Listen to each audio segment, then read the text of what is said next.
Bismillahirrahmanirrahim. Assalamualaikum warahmatullahi wabarakatuh. Perkenalkan, nama saya Muhammad Imran Mayhaki, kelas 1C Prodi PAI. Akan membacakan tentang Ahlus Sunnah wal Jamaah atau Nahdlatul Ulama.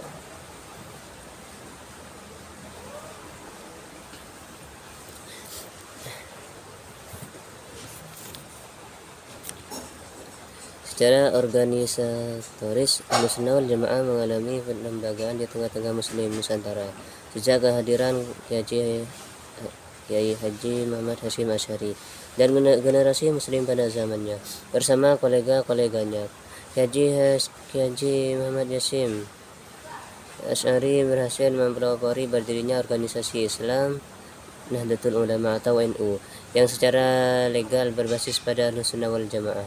Dalam anggaran dasar hasil muktamarnya yang ketiga pada tahun 1928 Masehi, secara tegas dinyatakan bahwa kehadiran NU bertujuan membentengi artikulasi fikih empat mazhab di tanah air sebagaimana tercantum pada pasal 2 Qanun Asasi di Jam'iyyati Nahdlatul Ulama atau anggaran dasar NU, yaitu A.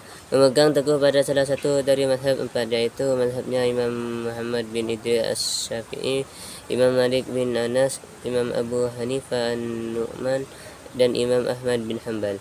B. Menyelenggarakan apa saja yang menjadikan kemaslahatan agama Islam.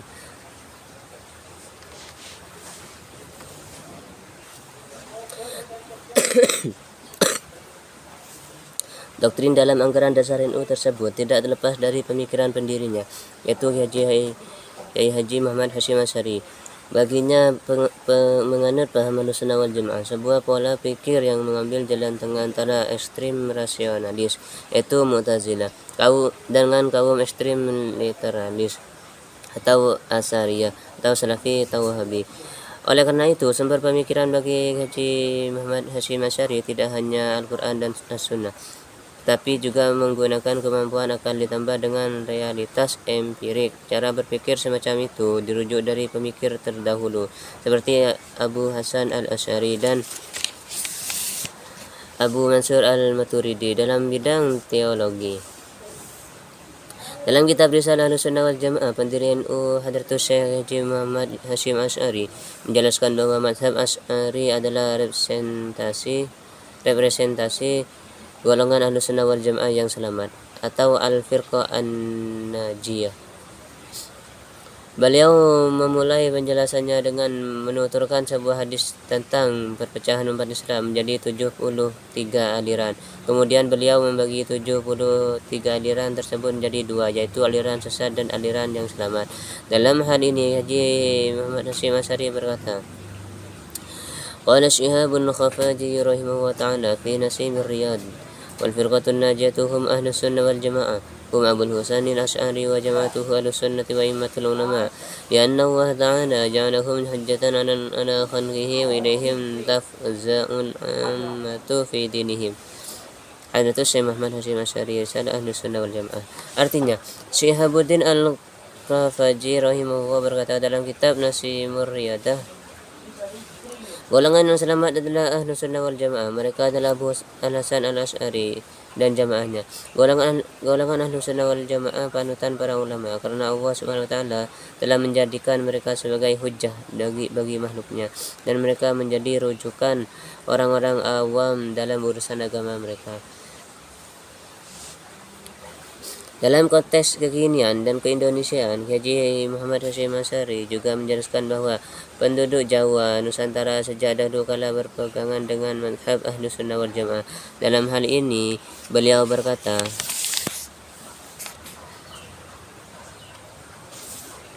pasal untuk menjelaskan penduduk Jawi berpegang kepada mazhab Ahlus Sunnah wal Jamaah dan awal kemunculan bid'ah dan meluasnya di Jawa serta macam-macam ahli bid'ah di zaman ini. Umat Islam yang mendiami wilayah Jawa sejak zaman dahulu telah bersepakat dan menyatu dalam pandangan keagamannya. Di bidang fikih mereka berpegang dengan mazhab Imam Syafi'i, di bidang usuluddin berpegang dengan mazhab Abu Hasan al-Asy'ari, dan di bidang tasawuf berpegang kepada mazhab Abu Hamid al-Ghazali dan Abu al-Hasan al-Syadzili. Semoga Allah meridai mereka semua. Selanjutnya, Haji Muhammad Hashim Asy'ari menyoroti kemunculan kelompok-kelompok lain yang dinilainya saling berseberangan dan beraneka ragam. Haji Muhammad Hashim Asy'ari menjelaskan, kemudian pada tanggal 1330 Hijriah muncul kelompok, pandangan, ucapan, dan tokoh-tokoh yang saling berseberangan dan beraneka ragam. Di antara mereka adalah kaum salaf yang memegang teguh di tradisi para tokoh pendahulu. Mereka dengan bermazhab dengan satu mazhab dan kitab-kitab muktabar. Kecintaan terhadap Ahlul Bait Nabi, para wali dan orang-orang saleh. Selain itu, juga tabarruk dengan mereka baik ketika masih hidup atau setelah wafat. Ziarah kubur, mentalkin mayit, bersedekah untuk mayit, meyakini syafaat, manfaat doa dan tawasul serta lain sebagainya. Di antara mereka juga ada golongan Rafidah yang suka mencaci Sayyidina Abu Bakar dan Umar radhiyallahu anhu, membenci para sahabat Nabi dan berlebihan dalam mencintai Sayyidina Ali dan anggota keluarganya. Semoga Allah meridai mereka semua. Mereka berkata Sayyid Muhammad dalam Syara Qamus. Sebagian mereka bahkan sampai pada tingkatan kafir dan zindik. Semoga Allah melindungi kita dan umat Islam dari aliran ini.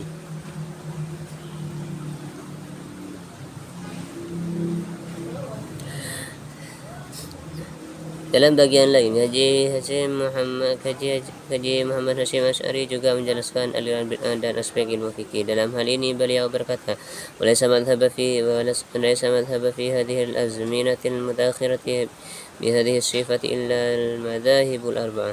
Allahumma illa madhhabul imamiyyati waz-zaidiyyati wa hum ahlul bid'ati la yajuzu al-i'timadu ala ghawirihim." Ila akhirih. Artinya, bukanlah yang disebut mazhab pada masa-masa sekarang ini dengan sifat yang demikian itu kecuali mazhab arba'ah, yaitu Imam Abu Hanifah, Imam Malik, Imam Syafi'i, dan Imam Ahmad. Selain daripada itu, seperti mazhab Syiah, Imamiyah, dan Syiah Zaidiyah, mereka adalah ahlul bid'ah yang tidak boleh berpegang pada pandangan-pandangan mereka. Fikrah Nahdiliyah. Berdasarkan dasar-dasar pemikiran Haji Muhammad Hashim Asy'ari tersebut, maka untuk menjaga nilai-nilai historis dan meneguhkan Nahdlatul Ulama pada garis-garis perjuangannya khittah, maka NU secara resmi membuka Fikrah Nahdiyah, metode berpikir ke-NU-an. Metode dasar yang ditujukan untuk menjaga konsistensi warga Nahdiyin tetap berada pada koridor yang telah ditetapkan, diputuskan dan Musyawarah Nasional Ulama nomor 2 Munas 6 tahun 2006 di Surabaya tentang Bahsul Masail Mauju'iyah Fikrah Nahdiyah. Sesuai keputusan Munas Alim Ulama tersebut, Fikrah Nahdiyah didefinisikan sebagai kerangka berpikir yang didasarkan pada ajaran Ahlus Sunnah wal Jamaah yang dijadikan landasan berpikir Nahdlatul Ulama Khittah Nahdiyah untuk menentukan arah perjuangan dalam rangka islah al-ummah, perbaikan umat. Berikut ini adalah salinan keputusan Munas Alim Ulama tersebut. Keputusan Musyawarah Nasional Ulama nomor 2 tentang Bahsul Masail Mauju'iyah dan Fikrah Nahdiyah. Mukaddimah. Pembentukan Jamiah Nahdlatul Ulama dilatar belakangi oleh dua faktor dominan. Pertama, adanya kekhawatiran dari sebagian umat Islam yang berbasis pesantren terhadap gerakan kaum modernis yang meminggirkan mereka. Kedua, sebagai respon ulama-ulama berbasis pesantren terhadap pertarungan ideologis yang terjadi di dunia Islam pasca penghabusan kekhilafan Turki, kemunculan gagasan dan Islamisme yang dipelopori oleh Jamaluddin Al-Ghazali dan gerakan kaum Wahabi di Hijaz. Kemudian pada tanggal 31 Januari 1926 Masehi atau tanggal 16 Rajab 1344 Hijriah. Para ulama yang bersasis pesantren memutuskan untuk membentuk organisasi kemasyarakatan Islam ala Ahlus Sunnah wal Jamaah yang bernama Nahdlatul Ulama, yang bertujuan untuk mengimbangi gerakan kaum reformis yang seringkali tidak memperhatikan tradisi-tradisi yang sudah tidak dapat dipisahkan dari kehidupan masyarakat. Perjalanan waktu membawa Nahdlatul Ulama berinteraksi dengan organisasi-organisasi lain yang memiliki karakter dan cara berpikir berbeda. Akibatnya warga NU sendiri banyak yang kehilangan identitas ke-NU-annya.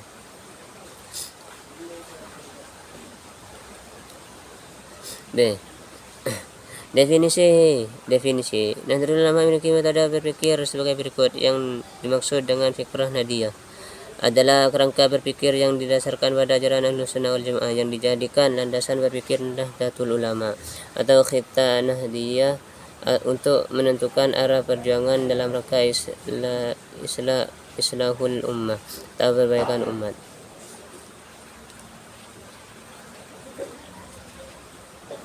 C. Manhaj fikrah Nahdiyah, metode berpikir keilmuan. Dalam merespons persoalan baik berdasarkan dengan persoalan keagamaan maupun kemasyarakatan, Nahdlatul Ulama memiliki manhaj ahli sunnah wal jamaah sebagai berikut. 1. Dalam bidang akikoh, teologi. 2. Dalam bidang fikih atau hukum Islam. 3. Dalam bidang tasawuf. D. Kashis.